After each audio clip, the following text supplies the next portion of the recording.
Hello everybody, SpiritGaming here. In this video, we will be talking about Assassins.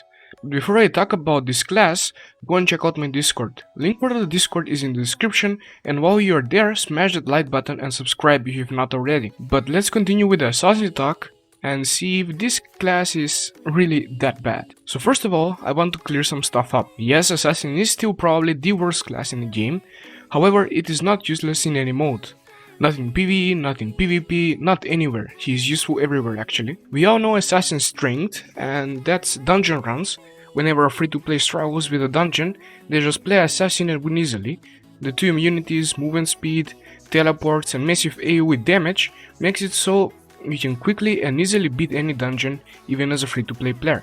Yes, even if you're free-to-play, you can beat under 5 dungeons with Assassins. But yeah, all of you probably knew that already.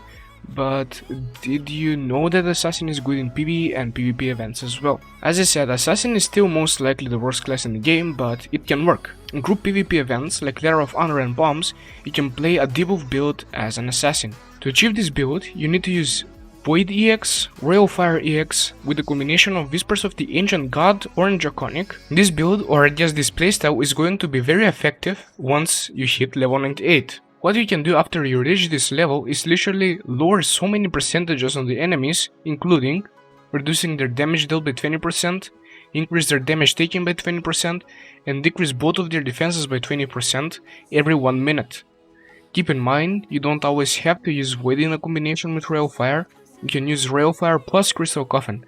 The effect won't be as great, but it still works, and it will be active every 45 seconds instead of every minute.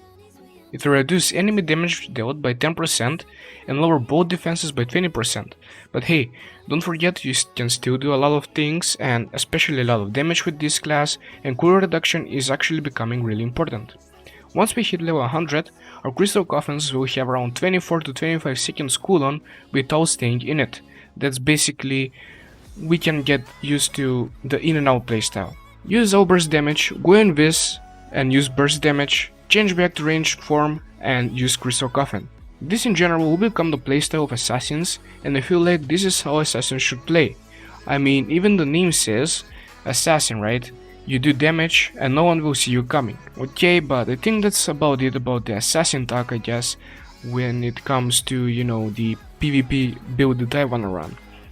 So now, let's talk about 1v1 PvP as well. This was strictly for group PvP, but now I will talk about 1v1s instead. Well, this 1v1 thing is basically the biggest problem with the class as of now, and probably until the balance changes that hit Chinese servers happen, I think this class is still gonna stay the lowest rated class when it comes to 1v1s. However, it is definitely going to get better at level 105 with the melee build. Yes, in 1v1 for now, focusing on melee is pretty bad, but with level 100 and 105 deep talents, the melee build will just become better. But I guess we will see what happens then, right? Will Assassins have a chance at all, or is it going to stay really bad until the balance changes come? But for now, I feel like this class is just probably the worst out of all when it comes to 1v1s. Okay, now, let's talk about PvE events like Dragon Slayer, Deity's Test and Clash of Swords. So the damage of Assassin in PvE is definitely top 3. The number 1 place is of course Gunslingers, but I have not tested Fighter a lot as of recently, so I would not know if Fighter is number 2 or does Assassin have the second best PvE damage in the game. For me personally, I love the PvE with this class, even though it's not really that hard, but you still have to use all of your abilities, and if you mess up one or skill rotation, your damage will basically fall quite a bit. And yes, there is basically only one best skill rotation for PvE, and that's basically it. I will show you a quick look at my build right now, including talents and deep talents for PvE and PvP, and you decide if you want to play with these builds or not. I know a lot of people like to play with last bouts for S level talent, which is completely fine, but I would mostly run that in Day of Liberty or Battleground since you can easily steal the kills and get higher in the leaderboard. For PvP I use the talents Heroic Sonata, Dissonance, Funeral Bells, and then the S level talent is basically different. But I will talk about it later on. Let's first start off with the first talents. So Heroic Sonata is basically a must now, and all the Assassins have figured that out. Next up is Dissonance, which is mainly used to reset the cooldown of residual dawn, but keep in mind you have a chance to place another mark on an enemy as well, which basically means more burst damage in melee form. Funeral Bells is the best in slot since it will let you be invisible for a longer amount, you will do more damage, and then you will get a CC as well. And now for the S level talent, Nibelian Song for the S level talent is good when you're fighting a lot of enemies, but then that area is too good to miss out on in 1v1 battles. And then Les Waltz is too good to miss out in big PvP events like Day of Liberty. So yes, the PvP build changes between these three talents. The deep talents are shown on the screen right now, and I think there should be no explaining about them. But let's get back to the S level talents. So I would use Nibelian Song for the, let's say, bombs and Letter of Honor events. Then I use that area for 1v1 event, and then for big PvP events like Day of Liberty, even contests, not really contests, but most of the time yes, I would use Les Waltz.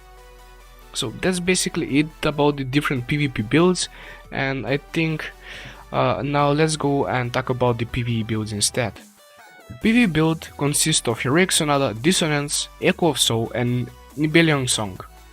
So now this is basically the only PvE build you can run really, this is basically the best one out there. The PvE build shown on the screen is good for dungeons, but the PvE build for the deep talents is basically shown on the screen right now. It's mostly good for dungeons, but to make it good for regular PvE as well, I'm not sure what you should change really. Assassin does not have a big choice as of right now with level 90 deep talents, but at level 100 the game totally changes for Assassin and you will have a lot more choices. Now let's talk about allies. For the ally you definitely want Ming. It's kind of a must for this class, and especially if you have Eri as a support. Yes, having Ming in the center with Eri as his bond will increase the MS boost of his ultimate skill by 200%. So that is literally insane when it comes to damage and the multi-strike increase. For the core I would suggest running 9 fire, 5 wind, 2 water.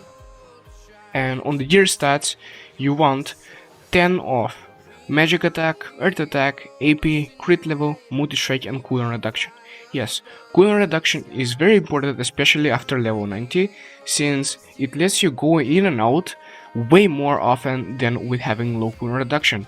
Before level 90 you won't even have that high of a cooldown reduction anyway, so I won't really look into cooldown reduction that much. I would rather have intelligence on there, but after level 90, yes, the cooldown reduction helps a tremendous amount. For Draconics I will talk about only orange ones, and I basically recommend Whispers of the Ancient God really. It just works too good with Assassin, especially in the PvP combination with Royal Fire and Void EX abilities, but helps a lot with PvE damage as well. However, for the other Dracs I feel like you don't need to waste time on them.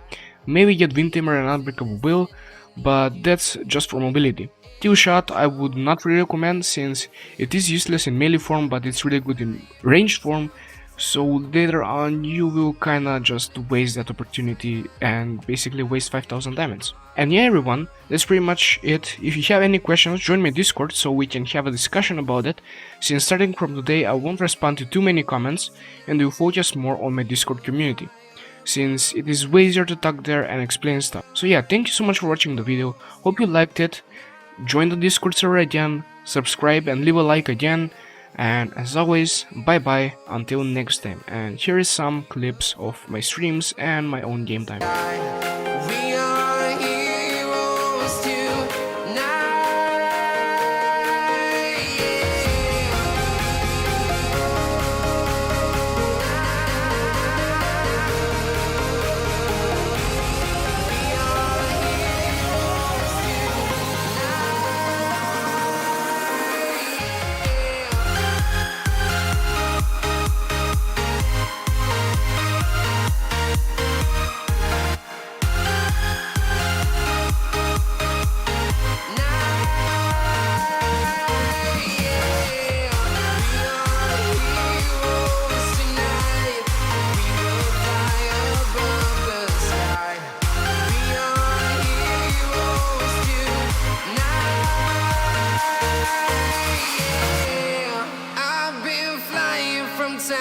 Town, from London to Taiwan.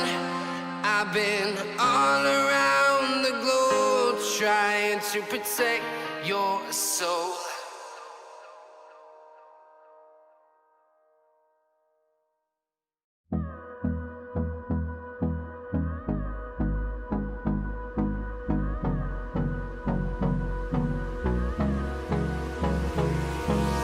Hold me close till I get up. Time is barely on our side. I don't wanna waste what's left. The storms we chase are leading us, and love is all we'll ever trust.